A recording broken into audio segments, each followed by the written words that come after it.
Hi అండి, నమస్తే. Welcome back to our channel. ఇంక ఈ రోజైతే నేను పొట్లకాయ పచ్చిశనగపప్పు ఫ్రై అయితే చేస్తున్నానండి. చాలా సింపుల్గా చేసుకోవచ్చు. దీనికైతే నేను ఇన్ని పొట్లకాయలు చూపించాను కానీ ఒక రెండే తీసుకున్నానండి. అంటే మనకి పొట్లకాయ అన్నది ఎప్పుడూ విరిగిపోయినట్టు వస్తాయండి, ఎందుకంటే పొడవుగా ఉంటాయి కదా, కట్ చేసి అమ్ముతారు బయట కూడా. ఇంకా పచ్చిశనగపప్పు అయితే ఒక హాఫ్ అన్ అవర్ ముందు అయితే వాటర్లో నానబెట్టేసుకున్నాను. ఇంక ఈ పొట్లకాయని కూడా పైన పీల్ అంతా తీసేసుకుని ఇలా చిన్నగా కట్ చేసుకుని పక్కన పెట్టేసుకున్నాను. ఇక ఈ నానిన పచ్చిశనగపప్పుని కడిగిన తర్వాత కుక్కర్లో పెట్టుకుని ఒక 4 విజిల్స్ అయితే వేయించేసుకోండి. మరీ మెత్తగా ఉడకనవసరం లేదండి. ఇంక ఈ లోపు అయితే స్టవ్ ఆన్ చేసుకుని ఒక కడాయి బేక్ చేసుకున్న తర్వాత వెల్లుల్లి అయితే నేను ఎక్కువగానే వేస్తుంటాను కదా, ప్రతి ఫ్రైలోని వెల్లుల్లి ఎక్కువ వాడతాను. వెల్లుల్లి వేసి అవి కొంచెం వేగిన తర్వాత జీలకర్ర అయితే ఒక స్పూన్ వేసుకున్నాను.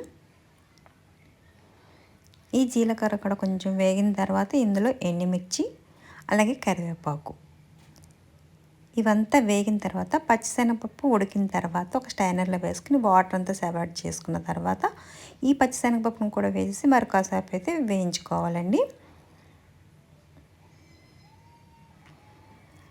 ఈ పచ్చిశనగపప్పు కొంచెం వేగుతున్నప్పుడు ఇంకా మనం పొట్లకాయ ముక్కలను కూడా వేసేసుకోవాలండి. ఇవి వేసుకున్న తర్వాత మధ్య మధ్యలో మూత పెడుతూ వేయించుకోవాలి. ఇక పొట్లకాయ పాలు అలాగే పొట్లకాయ కోడిగుడ్డు తినకూడదంటారు. నాకైతే అంత తెలియదండి. దీనికోసం ఎవరైనా తెలిస్తే కామెంట్ అయితే చేయండి, ఎందుకు తినకూడదు అని. అంటే కొంతమంది అంటారు కదా పొట్లకాయ కోడిగుడ్డు తినకూడదని. ఇంక ఇలా మధ్య మధ్యలో మూత పెడుతూ వేయించుకోవాలండి.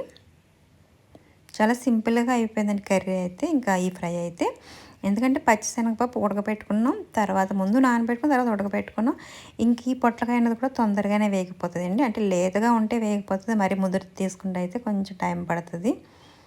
ఇంకా ఆయిల్ అయితే కొంచెం తక్కువగానే వేసాను నేను, దానివల్ల అయితే ఇంకా కొంచెం చూసారుగా. ఇప్పుడు పసుపు అయితే వేసుకున్నాను. ఈ పసుపు కూడా వేసిన తర్వాత మరి కాసేపు అయితే వేయించుకోవాలి.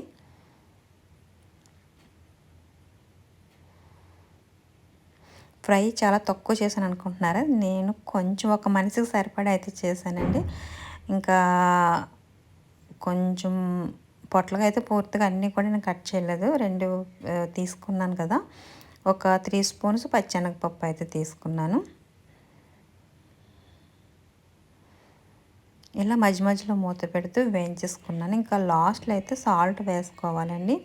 ఈ సాల్ట్ వేసుకుని ఇంకా కర్రీని అయితే మరొక్కసారి కలిపేసుకుని మరలా మూత పెట్టేయాలి ఒక 2 మినిట్స్. ఈ కర్రీ మనకి చపాతీలకు కూడా చాలా బాగుందండి, ఒకసారి ట్రై చేయండి.